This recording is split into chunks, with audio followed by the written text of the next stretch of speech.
Not your average tabletop. Woohoo! Welcome back to Not Your Average Tabletop. I'm Zach. And I'm Pepper. And today we're giving our first impressions of Endless Winter, Paleoamericans.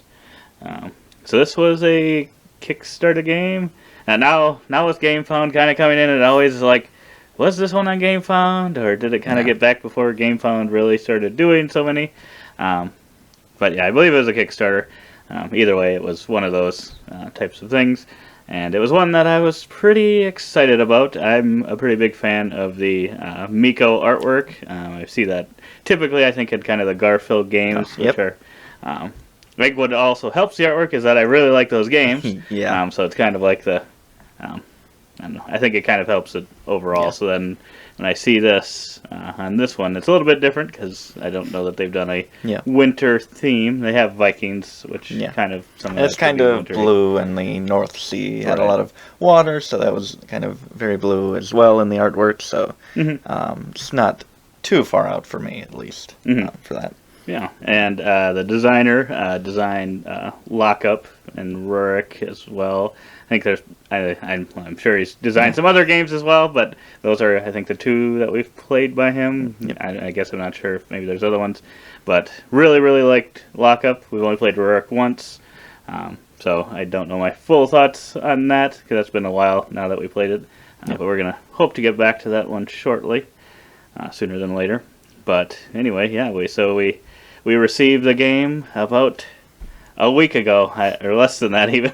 I was really excited when I saw the shipping notification, got it coming, and then it ended up coming on a 95-degree day in Minnesota, which is definitely endless winter, especially in late September. That's kind of a little high for Minnesota weather, late September.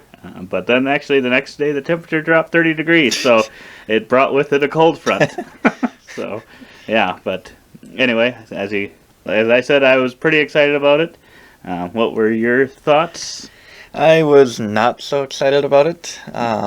Just not as big of a fan of the artwork, more specifically like the people. Just feel like having it in so many games, it's grown a little. I've grown a little tired of it. Just not as exciting.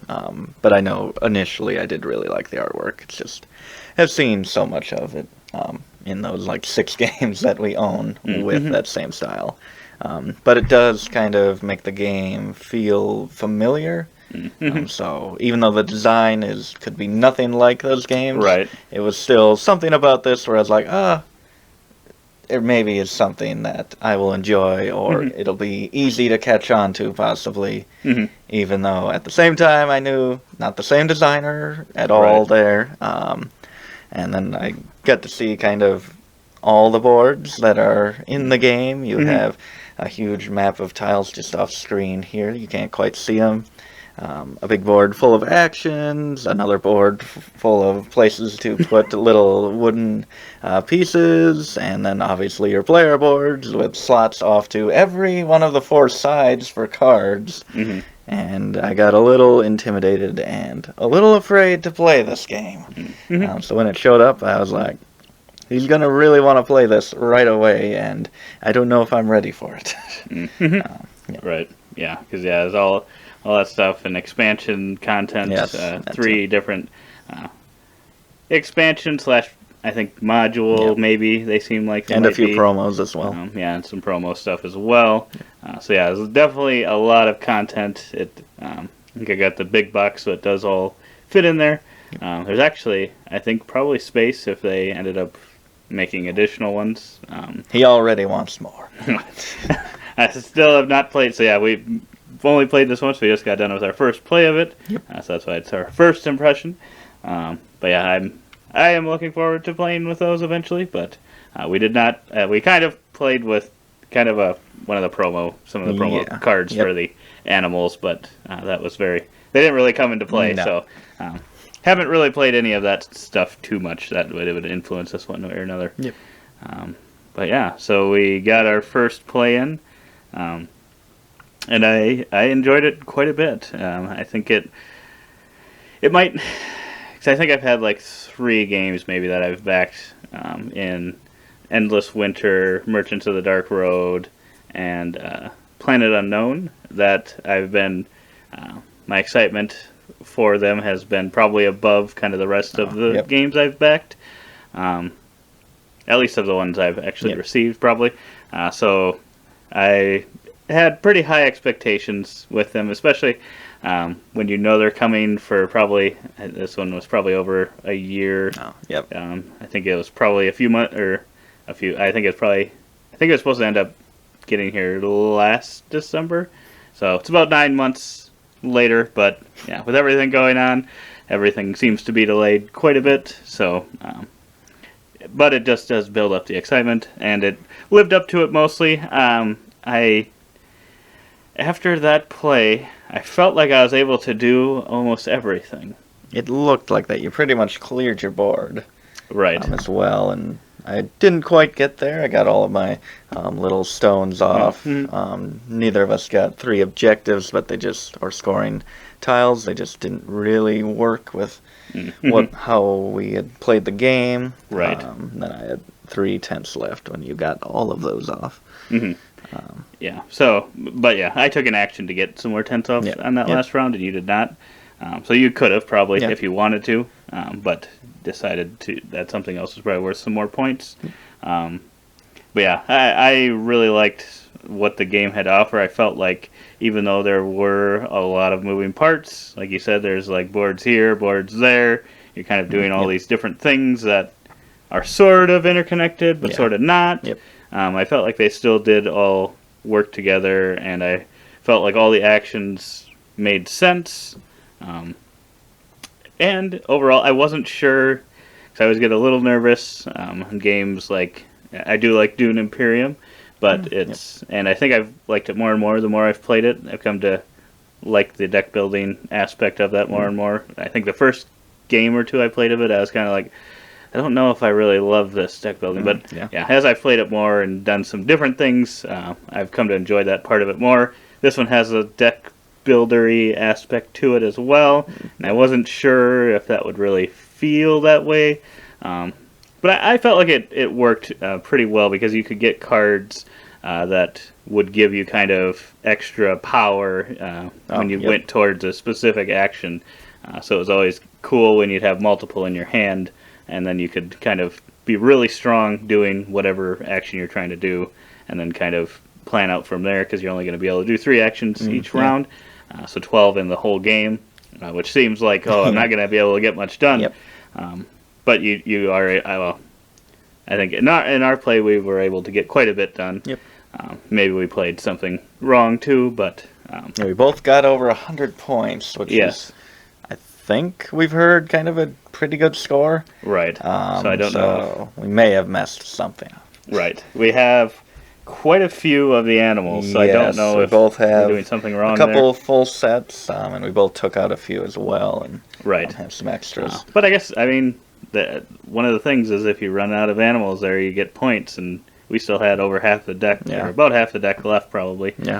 So maybe probably is about right then, because if we were playing with 4 players, I think it's still the same amount of cards, and then it probably would have been about empty if all 4 players did it. I would probably come in at, I'd be excited to play this one again, and I'm giving it probably just initially like an 8 to an 8.25, 8.5, somewhere in there. Just because I'm not certain if it just happened to maybe be just everything kind of worked out, or if it's that easy to kind of get everything off every time. Because then it kind of got to that last round, and it was like, I don't know which ones of these things really get me the most points. So it kind of eliminated some of the actions just because they didn't really do anything for me anymore. Like you said, we didn't get 3 of these bonus, I don't remember what they're called, on our boards, just because none of them actually scored us any points for what we had, and I don't know that we really had opportunities to even do them. So... I would just be worried a little bit about it being almost too easy to get the stuff off. But that might be a personal problem too. I don't know. Maybe I just am too good at the game. Probably. I don't know. But I with the expansion content, I'm interested to see kind of what that adds in there and whatnot. So I'm still excited to definitely play it, and I really enjoyed how all the stuff worked and how you get bonuses. I do feel like I had a couple really good ones of those, so that could have helped me along the way, and maybe made it a little bit easier for me. Yeah, yeah. I'm coming in a little lower. I'd say this is probably maybe a 6.5, somewhere around there. It is a little overwhelming, but still, I really like that. Even though there's a lot going on, a lot of moving parts, usually you can just look around and maybe look at the map and say, I want to do something with the map. Or I want to move my tents around. And it's like, okay, well then I'm going to have to go to this action and play cards. And even if the cards aren't really specialized towards that exact action, they still have some core bonuses that you can attribute to that. So while you may not be doing the most efficient thing, you can still use those cards for other actions, which I like. Where in something like Dune Imperium, it's pretty much you can go to this location or you can't. Right. So I like that about it. And just kind of understanding what you want to do next or isn't as hard as I thought it would be. I thought, since there really are only 4 core actions out there, you can pass, I guess, but we never did that. Maybe we should.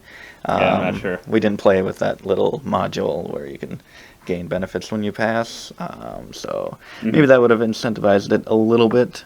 But we were never really low on cards either. No. I mean, because we got our huts off to get bonus cards pretty early. Yeah. Yep. So we were never really struggling for that. Where I think that's kind of part of. One good part of that is getting that, or if you run out of resources, I felt like. Maybe there might have been one time in the whole game where I was low on both resources, but I feel like I filled them up pretty quickly, or that was right before we had kind of a what's it called? Income phase, eclipse phase. Yep. You were kind of low for a little while. I was low, just kind of every now and then, but was able to get different cards, and obviously you produce quite a few resources out on the map as well. But yeah, the eclipse just being so few rounds, there's a few things that trigger like possibly once per round, like the culture cards, to where especially when you get moved from the Era 1 deck to the Era 2, it's like, okay, I can buy this card now, and I can use it maybe twice. And it just doesn't feel that great, especially since that action to get culture cards was tied to the scoring tile. Oh, right. That action, to where, like we said, we weren't really interested in that, and then to just go there just to get a culture card that you could maybe use twice. Right. Especially since they cost 3 of the strength or power, what it's called. Yep. Which is going to probably cost you at least 2 cards or some food. And then if you already have culture cards that you want to play, that's going to cost you more cards possibly to even be able to play them all that you do want to. So I just felt like near the end, kind of like with the actions kind of not really being that great and nothing really giving you points, it just kind of seemed like it just narrowed all the choices a bit, which of course is the first play, and there are definitely choices that I didn't even consider, I'm sure, different ways to get points, but I did feel that a little bit. Yeah, I'll be interested to see kind of what some of the expansions add. I can't remember what they all do. I think one maybe deals with kind of the animal stuff. And one has kind of a drawing board, which I'm interested to see how that will be kind of implemented in the whole system. It'd be interesting to see how that works. And I think there's another one as well. But yeah, overall, I'm still definitely excited to get this one to the table some more. Like you said, I think another thing that hurts it is definitely takes some time to set up. So even with a pretty decent insert, I would say it's still not an insert that's going to help you set it up in just a couple minutes. It's still going to take you a little bit of time to get it set up, but I think still for our first time, it went pretty smoothly. Yeah, I would agree. But yeah, I trying to think if there's anything. The production is Yeah. fantastic. The production is really great. I don't know what level you pledged at or what a base game retail would look like for this, but whatever we have, whatever you got, it does look fantastic. Yeah, I really like all the. I think is all the wood screen printed on.